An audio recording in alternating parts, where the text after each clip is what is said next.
Hey, speaking of niches, we're following up here with the alien talk this week again.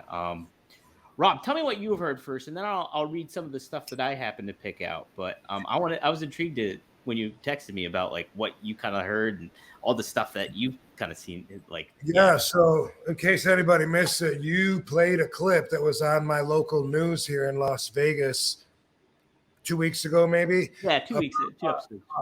Someone called 911, said that a ship or something had fallen out of the sky and crashed into their yard. And then there was like 10 feet non-human beings with big eyes that were looking at them that were in the backyard. The police went out there, found nothing. All the people that really want to believe in aliens seem to come out of the woodworks like they normally do, to try to add some legitimacy to it or looking for any credibility that might be there. And then afterwards, everyone was kind of like, at least that I talked to, myself included, why didn't they take a picture of the big 10-foot dude?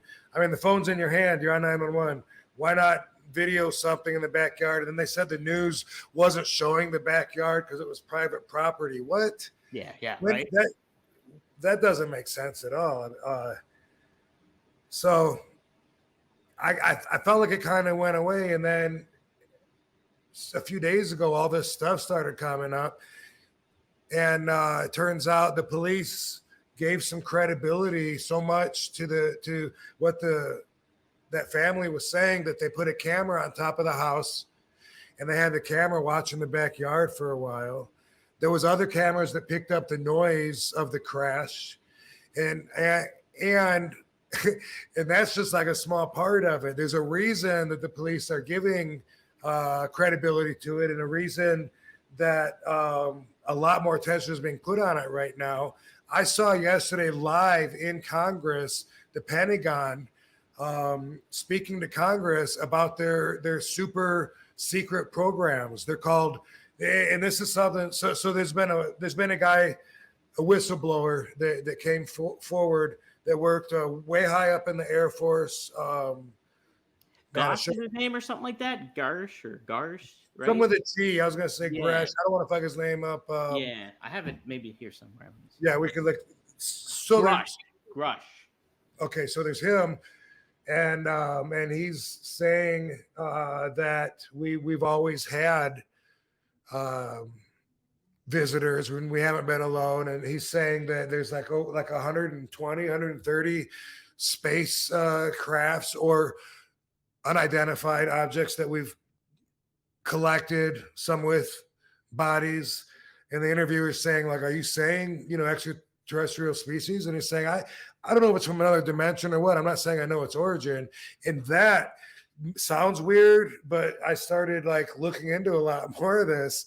And like the ships that they have on film are able to travel using something possibly interdimensional operations that we cannot understand with our understandings of life right now. The speed, the way that it moves from place to place, and it might have something to do with quantum physics, where you can be at two places at the same time and fold a piece of paper in half and they connect instead of going all the way across. And it's really fascinating. And I found out that this area, is it 51 or 15? It's 51.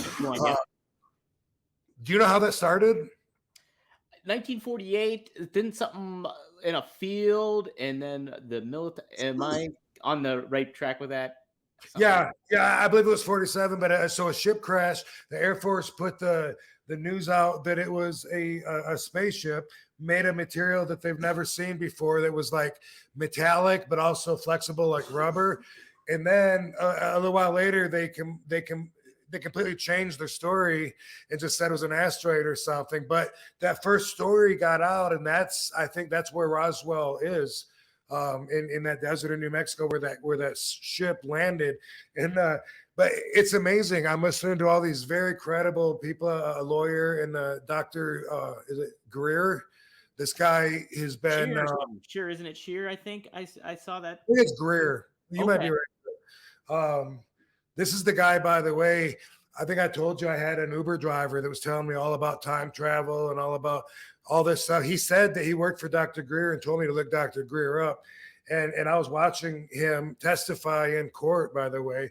And so anyway, the government, this is open now. The government has special black ops projects that they call unacknowledged secret access programs. Okay. And it's amazing because they're talking about in Congress now the budgets that are going towards that and what's the money really going for. And it's possible that the presidents don't even have any access to these. But since Clinton, they've been following like him helping it along. But it's just there's so much that's coming out right now that it's nonfiction though.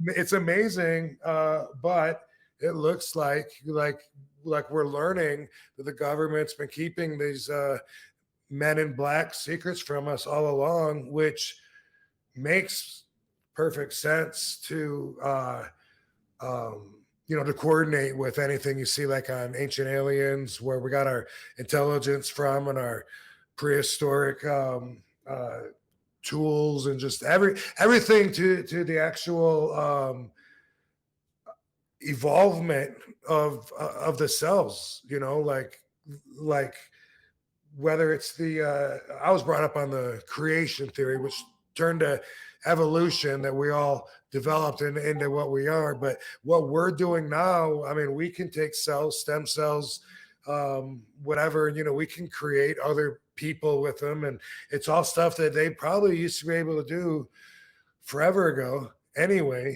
And it's amazing though. So what I found out is all this came up, the whistleblower and Dr. Greer in Congress. There was this guy, a lawyer that was with Dr. Greer, and this lawyer, man, he was there with the Reagan Contra hearings.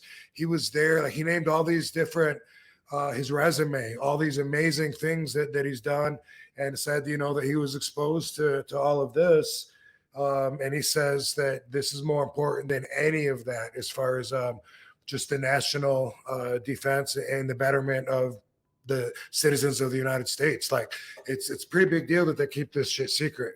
Yeah. And looking at it too, the quantum physics thing, it's almost, that seems like more to me, like more logical in a lot of ways than, so an alien's just come and landed here, where it's just like, just different dimensions kind of just, I think a lot makes more sense, where it's something that we can't really fathom, Right.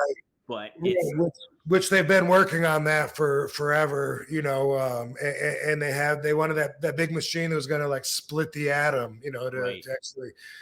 And I was thinking, we might open up like a black hole or something. We might fuck something up real bad.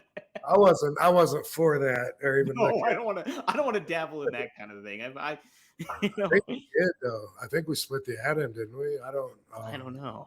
Oh, man. Yeah, I don't know. There's this huge machine they were showing. There was a lot of talk about it a couple of years ago, but that it is a real thing, and we have some understanding of quantum physics, enough to have books and classes about it, but definitely not enough to where we can explain its properties and boundaries and replicate it. Not yet that we know of, but they're probably doing that shit at Area 51. Yep. Lo and behold, that's probably no. I had a little article from News Nation. It said a Republican representative says lawmakers are planning a hearing on UFOs, which will tentatively be held sometime towards the end of July. And it said Representative Anna Paulina Luna of Florida told News Nation Wednesday that the hearing is likely going to be bipartisan led in her home state. And that comes with the David Grush guy, former member of the National Geospatial Intelligence Agency. He spoke to a journalist, Ross Coulthard, about his time in Congress Unidentified Aerial Phenomena Task Force, which was recently renamed the All Domain Anomaly Resolution Office, or AARO. I can't believe I said all that. Yeah. Grudge alleged in the interview that the UAP task force was refused access to a crash retrieval program. And he says these are retrieving non-human origin technical vehicles, called a spacecraft, if you will, non-human exotic origin vehicles that have either landed or crashed, Grush said.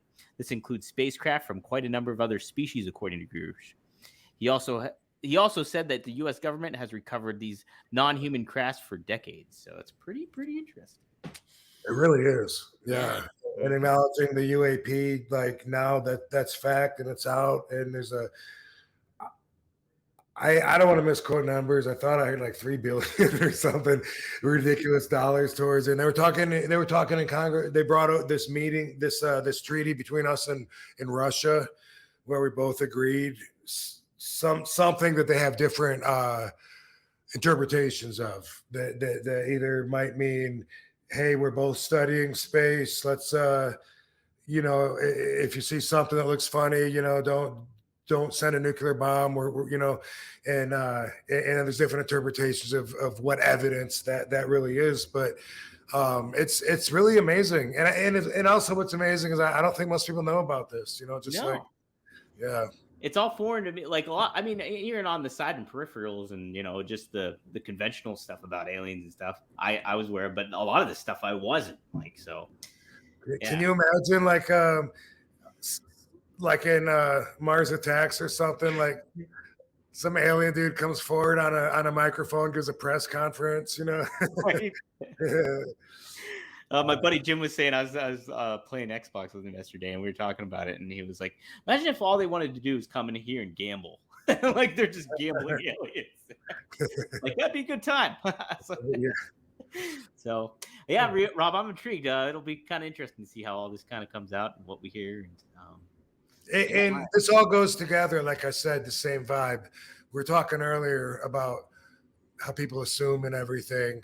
I'm very comfortable with the fact that there's an unknown out there, whether it's a higher power, whether it's aliens watching us. I mean, we all sometimes feel like we're being watched, or like there's someone else there, or some angle to the notion that there's something else, whether you think it's a ghost, or an angel that's watching you from a dead loved one. All of that I will refer to as the unknown, and it fascinates me.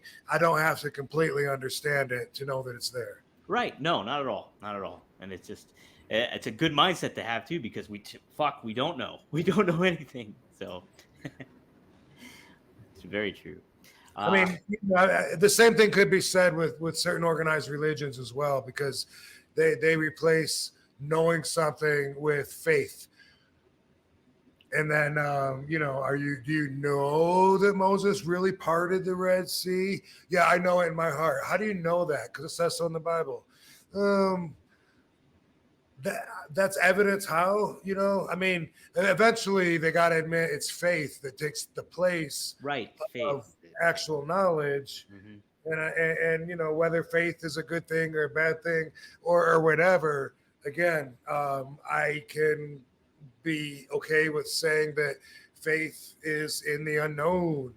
Mm-hmm. Absolutely.